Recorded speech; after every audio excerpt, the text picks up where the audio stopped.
Ya, bismillahirrahmanirrahim. Assalamualaikum warahmatullahi wabarakatuh. Waalaikumsalam warahmatullahi wabarakatuh.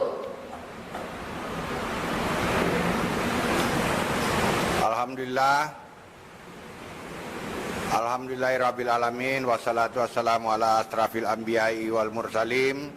Allahumma salli wa sallim ala sayyidina Muhammad wa ala alihi wa sahbihi ajma'in. Amma ba'd.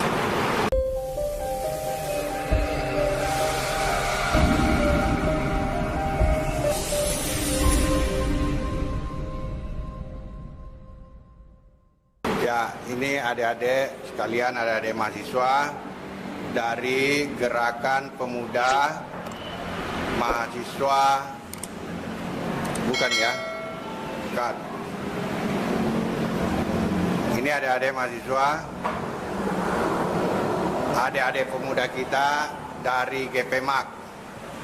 Nanti di sebelah saya, sebelah kiri saya adalah koordinator Gerakan Pemuda Milenial Anti Korupsi, ya GPMAK. Di sebelah saya koordinatornya Nurul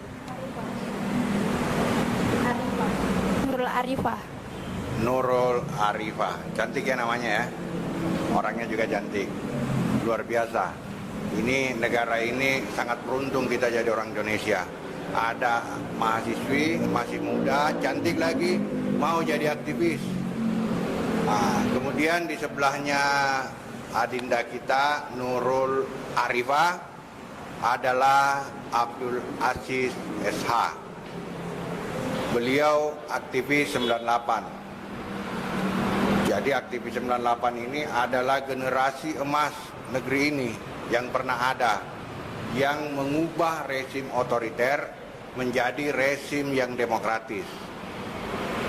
Seperti yang terjadi hari ini. Kita sudah berdemokrasi. Kita sudah bisa podcast, sudah bisa talk show seperti ini karena ada demokratisasi. Kita berterima kasih kepada perjuangan aktivis 98, termasuk perjuangan Pak Aziz. Selain dia aktivis 98, juga Pak Aziz ini, kakak kita, Abdul Aziz, adalah mantan Direktur LBH Makassar. LBH itu Lembaga Bantuan Hukum, yang dulu membela rakyat yang tertindas dengan bantuan hukum secara gratis. Nah, beliau pernah menjadi Direktur LBH Makassar.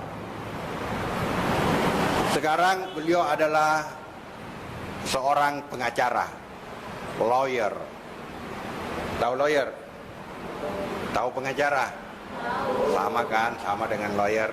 Nah, beliau adalah seorang lawyer yang juga pernah membela Ketua Komisi Pemberantasan Korupsi, Bapak Abraham Samad, ketika punya masalah saat menjabat Ketua KPK. Betul ya Pak Aziz ya? Iya, dikriminalisasi. Dikriminalisasi. Pengacaranya adalah kakanda kita Abdul Aziz. Dan saya membawa acara host di Menit Indonesia Channel. Untuk selanjutnya saya ingin nanya kepada Nurul, kita penasaran nih. Ada mahasiswi Universitas Negeri Makassar UNM, Fakultas Ilmu Pendidikan, mendirikan Gerakan Pemuda Milenial Anti Korupsi GPMAK bersama dengan LSM PILHI. PILHI itu artinya Pusat Informasi Lingkungan Hidup Indonesia. Jadi PILHI ini membentuk GPMAK, begitu ya Nurul ya, GPMAK. GPMAK ini memperjuangkan negara ini bebas korupsi. GPMAK ini memperjuangkan sumber daya alam kita dikelola dengan baik, seperti temanya, ini temanya nih. Wow, keren banget nih Nurul. Saya baca ya. Agar negara kaya, rakyat makmur, beri kesempatan rakyat mengelola sumber daya alam melalui IPR. Apa itu IPR, Ibu Nurul? Dek Nurul. Ya. Terima kasih Pak. Baik, izin saya selaku koordinator dari GP Maka ini bahwasanya IPR ini merupakan izin pertambangan rakyat yang dimana ada untuk menaungi kita semua sebagai generasi milenial Pak. Tentunya kita sebagai generasi milenial untuk bagaimana cara agar sekiranya bisa menaungi seluruh masyarakat untuk bisa memanfaatkan sumber daya alam yang ada Pak. Baik, itu saja Pak. Nurul, bisakah Adinda menjelaskan ke kami dan kawan-kawan Anda GP Mak, bagaimana sih cara perjuangan Anda? Atau bagaimana sih cara supaya kita menjadi negara kaya, supaya negara kita bisa bayar utang? Menurut Adinda seperti apa? Oke, baik. Terima kasih Pak atas pertanyaan ini. Jadi, menurut saya pribadi selaku koordinator dari GP Maka ini ada untuk karena GP Maka ini merupakan generasi pemuda milenial anti korupsi untuk menaungi seluruh masyarakat yang ada, terutama kita sebagai aktivis generasi milenial untuk bagaimana caranya agar supaya sumber daya alam kita bisa dimanfaatkan dengan baik.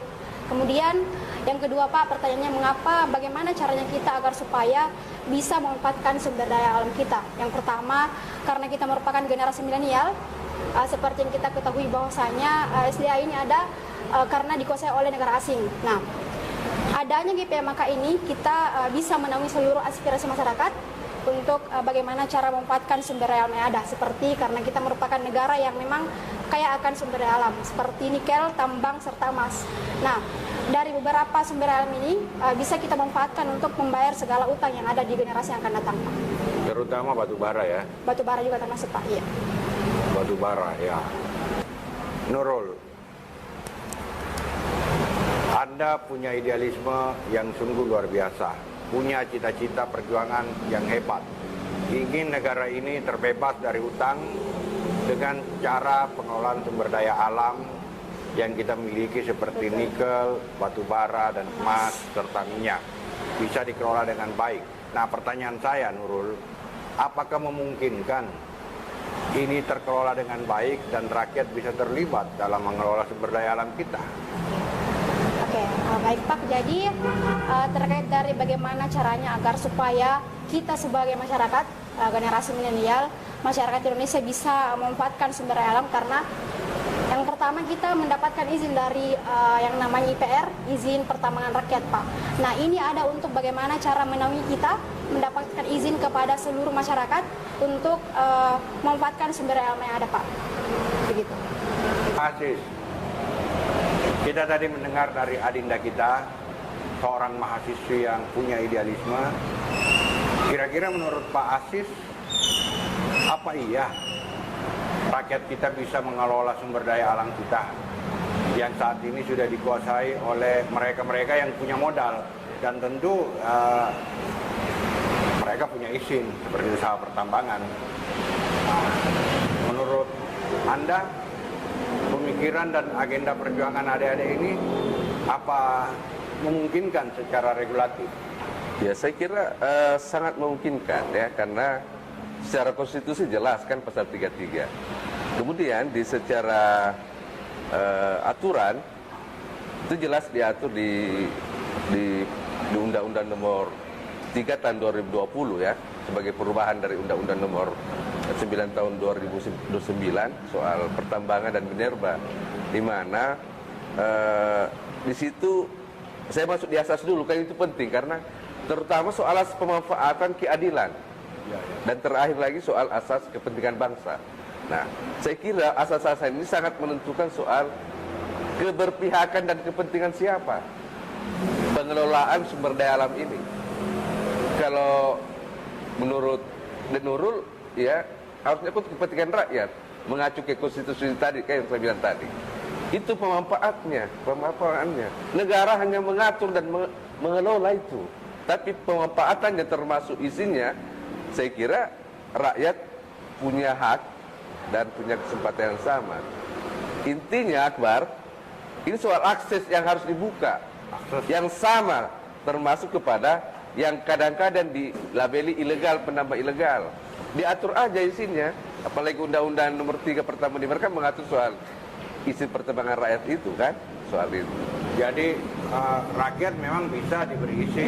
Bisa. Ada undang-undangnya. Iya, Ada undang-undang. mengatur itu soal salah satu izin yang diatur di Undang Nomor 3 2020 kan IPR itu kan, izin perlindungan selain isi-isi IUP dan IUP itu kan dan sebagainya. Tapi salah satunya ada IPR karena ini yang menurut mungkin juga amatan Pak Akbar ini soal kenapa sih itu tidak diperluas gitu ya. Karena prinsip utamanya kan diberi akses gitu ya. Kan begini Pak, Iya. kan sudah ada IUP nih. Ya. Nah, kenapa mesti seperti pikiran adik-adik ini harus dikembangkan menjadi Ya. ke rakyat, Iya. IPR. Iya. Nah, menurut Pak Aziz itu kenapa mesti harus begitu? Iya, saya kira kan tujuan utama bernegara itu kan kesejahteraan ya. Supaya kalau dikelola sendiri oleh rakyat, ya partisipasi lagi kan, itu jauh lebih terasa. Terasa dalam artian manfaatnya ya, pengelolaannya sampai dengan pendapatannya itu bisa meningkat. Salah satu tujuan pertambangan itu kan peningkatan pendapatan lokal, daerah dan nasional kan begitu. Nah harapan kita terutama pendapatan lokal masyarakat daerah itu, daerah wilayah tambang atau konsesi itu lebih meningkat atau lebih sejahtera kan harapannya begitu ya. Lebih meningkat dan lebih sejahtera Iya, kalau iya. mereka diberi izin untuk mengelola sumber daya alam Iya. kita. Nah, bagaimana dengan sistem IUP misalnya? Iya. Sekarang kan sudah ada pengusaha-pengusaha nih Iya. dikasih IUP. Ya. Nah, pemilik-pemilik modal punya IUP. Iya, iya. Nah, mereka mengelola sumber daya alam kita, Iya. terutama batu bara Iya. dan nikel. Iya. Nah, apakah ini tidak berkontribusi kepada negara, Pak Aziz? Ya saya kira kan bahwa di aturan jelas mereka juga punya pengusaha-pengusaha ini tetap juga punya hak yang sama untuk mengurus atau mendapatkan izin atau mengelola sumber daya alam ya. Nah, di satu sisi kemudian kan ada hal yang menarik menurut selama saya dulu ya beraktivisme RIA itu. Ternyata kan ada diskriminasi. Maksud saya begini, diskriminasi itu kadang-kadang kenapa kalau izin yang Akbar tadi itu sampaikan itu kalau pengusaha itu begitu cepat dan begitu gampang.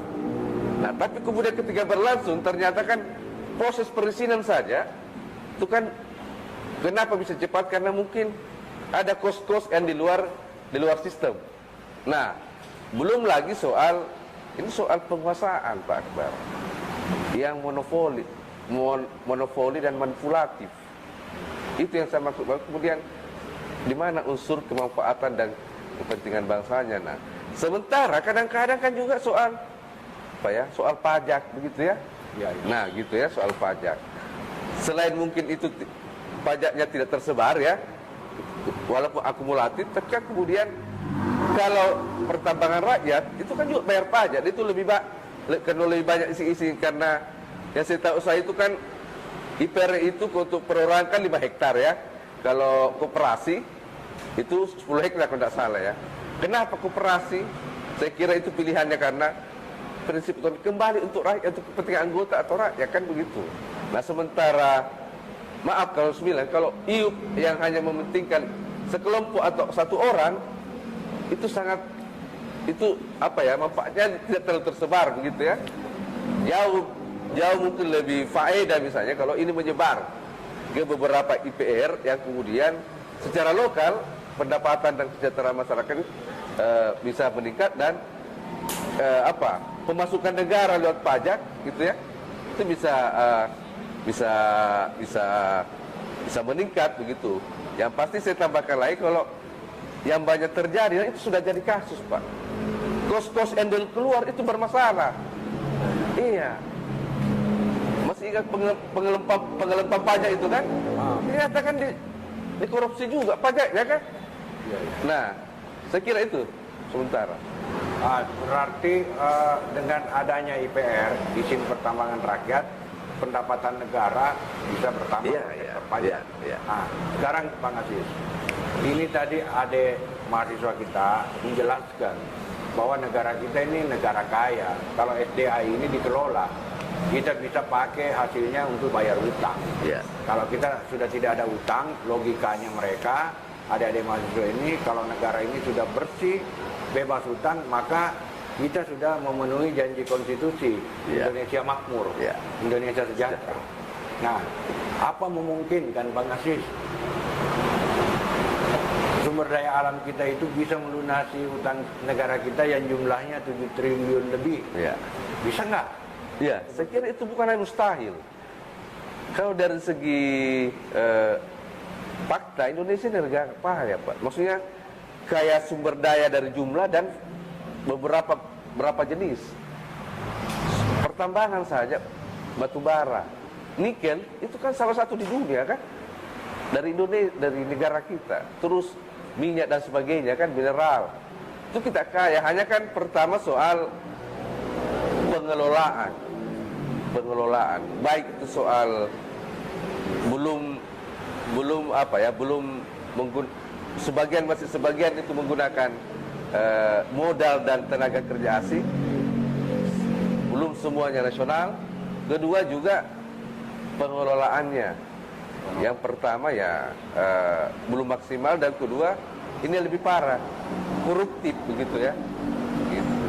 Dan saya kira kalau itu bisa dilewati, bisa diselesaikan, termasuk upaya teman-teman mahasiswa yang mengambil bagian ya secara kerja-kerja milenial, itu bisa membuka pikiran dan lebih bagaimana kemudian itu bisa lebih ada perubahan menuju apa yang Bung Akbar tadi sampaikan itu.